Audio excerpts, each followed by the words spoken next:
No one is lazy. Everyone works.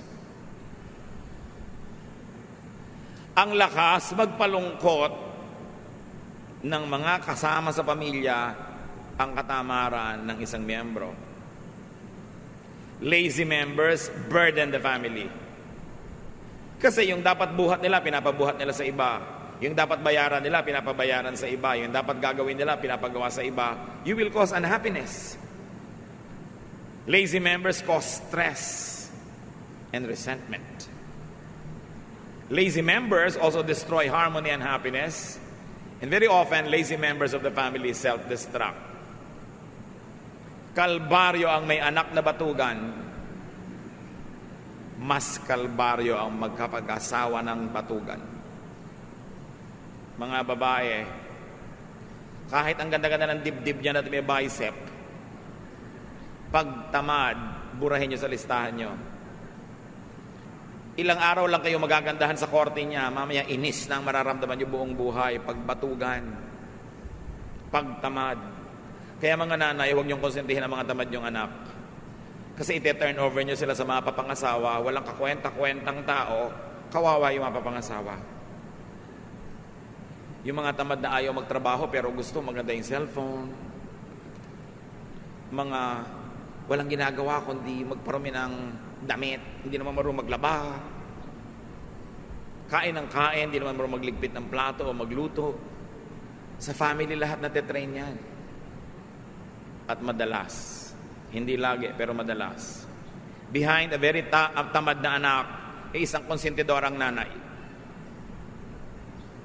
Yung tamad na lalaking ganon, napangasawa mo ang tamad pala, kadalasan yung biyenan mo ang may kagagawan niyan kasi binaybi si tamad. Alam niyo bang magulang lang nakakapagtiyaga sa tamad, pero ang asawa hindi? Kung akala niyo na pagtsatsagaan kayo ng asawa niyo dahil ang tamad niyo, nagpa-private message na sa akin, tinatanong kung lalayasan na kayo. Pinipigil-pigil ko pa lang, ano? Baka akala nyo magtitiis yung mga babaeng yan forever, ha? Hindi kayo nakakaramdam. May himagsik ang bigla na lang sisiklab. Don't be too sure. Pagka wala kang ikino-contribute sa inyong family income, ikaw pa yung gastos at nambababae ka pa. Kadalasan, magkakasama sa isang tao yun. Huwag kang pa kasi sigurong pagtsatsagaan ka ng asawa mo forever. Proverbs 15:20-23. Without good advice, everything goes wrong. It takes careful planning for things to go right. Giving the right answer at the right time makes everyone happy. So another habit of a good family, good advice is given and taken. Ang mga pamilyang masasaya, nakikinig sa payo ng isa't isa o payo ng outsider na nakakatulong sa pamilya, at sila man sinisikap magbigay ng magandang payo sa isa't isa. At paano nyo nagagawa yon? Pinapatalino mo ang sarili mo para pag may nagtanong na family member, makasagot kang tama. Hindi yung inay, ano po kaya ang gagawin ko sa asawa ko? Ay, ewan ko sa'yo, buhay niyo yan. Hindi ganun. Dapat nakakapagbigay ka ng matalinong advice. Kaya kailangan pinag-aaralan mo ang buhay. Pinag-aaralan mo ang salita ng Diyos. Nag-o-observe ka para pagkailangan ng katalinuhan, may makatas naman sa'yo. Tungkulin ng bawat isang miyembro ng pamilya na magpakatalino. Kasi bawat isang hindi matalino, pabigat. Tayo naman kasi mapagmahal sa mga kamag-anak, lalo immediate family, hindi naman natin talaga tinatapon. Anong ginagawa natin? Pinagtsatsagaan nating pasanin.